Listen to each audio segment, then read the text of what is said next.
Our first speaker is an activist. He holds a lot of folks accountable, both in multimedia. He loves the Constitution. He's a good friend, a good fighter for freedom. Our friend Tom Munns, TomMunns.com. Tom Munns, please.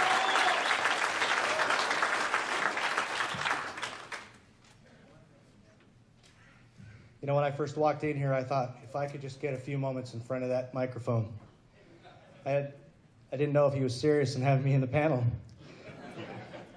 Actually, the only reason why I came was to be able to call out Sheriff Rainey on a live debate. And if he's here, I'm willing to do that anytime, day or night, 7 days a week, 365 days. Is he here? Oh, okay. Oh, I was supposed to look at the camera when I said that. Bring it on, Sheriff. Let's go.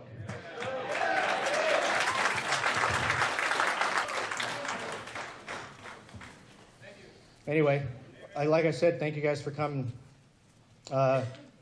Basically, I'm here just to be able to say that I've learned everything I've learned in the last 4 years.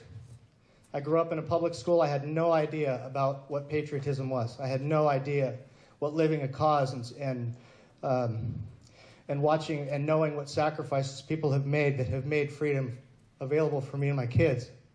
And for that, I want to thank every person that's in military or has ever been in military or is now. I'd really like them to be able to stand if that's okay. I know we're on the radio, but thank you very much.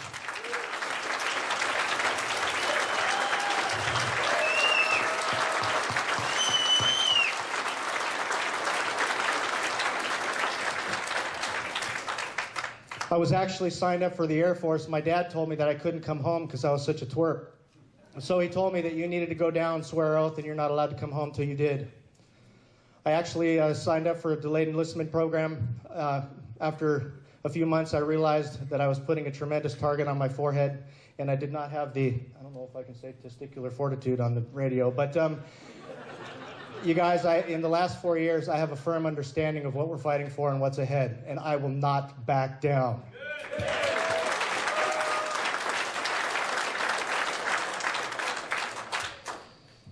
I saw the letter from the sheriff. Of course, we've all been watching what's going on with the assault by the person that was supposed to actually protect our rights. I think we call him our president or something like that. I'm really worried about that. And I've been working actively with the county sheriffs for the 44 counties. I've been calling mayors, city councils. I've been talking to legislators. Guys, let me tell you something, in case you don't already know. I don't think we have an elected official in our government, state or federal, that has any idea of the Constitution, except for maybe a few. I know Monty does. Monty Pierce, thank you very much for that. But there are, I should say, very few.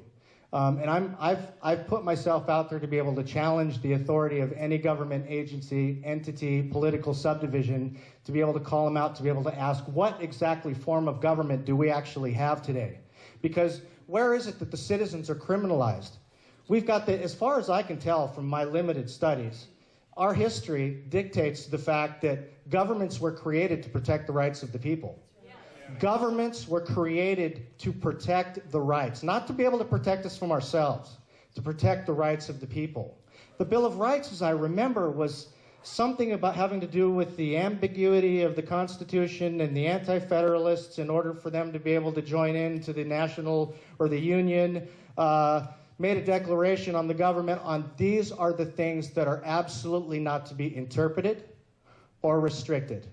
And somehow at some point in time in our apathy and whatever it is that we're doing, we've forgotten or we've been brainwashed through public school or whatever it is, but we've become lazy and all of those things where we have allowed the government to be able to take the rights away from the people.